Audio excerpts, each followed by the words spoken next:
Arab Saudi, MBS singkirkan Wahabi dan mendorong peradaban Arab. Tersebar di media, putra mahkota Kerajaan Arab Saudi, Pangeran Muhammad bin Salman atau MBS, yang secara tegas menyatakan bahwa ajaran Wahabi tidak perlu diikuti lagi. Dia menyatakan dalam sebuah acara wawancara televisi yang dipandu oleh Abdullah Al-Mudaifer yang menyentak Arab Saudi, sekaligus menyejukkan bagi warga Saudi yang menginginkan perubahan kehidupan sosial dan kenegaraan terkait dengan hak asasi manusia dan hak perempuan. Bin Salman memberikan jawaban jelas ketika ditanyakan tentang ajaran Wahabi. بأنه النفط سوف يتكفل بكل احتياجاتنا في المملكة العربية السعودية.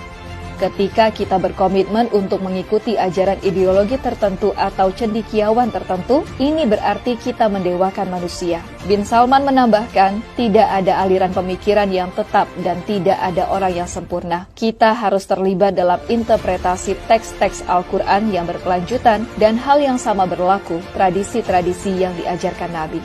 Lebih lanjut, MBS memberikan pencerahan yang sangat jelas tentang Al-Quran dan tradisi yang diajarkan Nabi sebagai pedoman yang mengedepankan kemanusiaan. MBS menyatakan bahwa dunia mengikuti hukum yang jelas yang mengatur kehidupan manusia.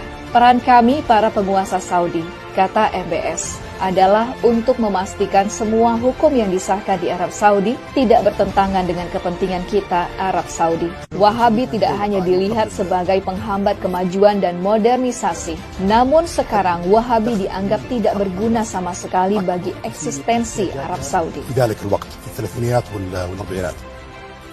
Kegelisahan Arab Saudi terhadap Wahabi dipicu oleh 3 kegelisahan. Pertama, hilangnya peradaban asli Arabia dengan berbagai fatwa Wahabi yang bertentangan dengan kemanusiaan. Kedua, oleh geopolitik internasional yang tidak lagi membutuhkan Wahabi. Ketiga, modernisasi dan internet yang mengubah pandangan warga Saudi sebagai warga negara. Khalid Al-Dakhil, sejarawan dan intelektual Arab Saudi menyebut dengan jelas, Wahabi mengajarkan orang Saudi menjauhi sejarah negara yang jauh lebih besar dari sekedar Wahabi. Khalid Al-Dakhil dalam podcast bersama Abdur Rahman Abu Mali menyatakan, kita belum belajar sejarah negara kita, Arab Saudi. Kita hanya diajarkan kata-kata penulis sejarah ajaran Wahabisme, Ibnu Ghanam dan Ibnu Bashar. Dan sampai sekarang kita masih menjalaninya. 6 يناير أشبعوه الأمريكان كثير من الكلام. كلامهم صراحة ما قيل في الإعلام الأمريكي 6 يناير في الولايات المتحدة. أنت تقصد Saudi Arabia didirikan berdasarkan aliansi untuk membangun kekuasaan antara Muhammad bin Saud dan Muhammad bin Abdul Wahab pada tahun 1744. Bin Saud mendapatkan kekuasaan sebagai Raja Jazirah Arab. Muhammad bin Abdul Wahab menjadi juru stempel legitimasi kekuasaan bin Saud dengan menggunakan isu agama.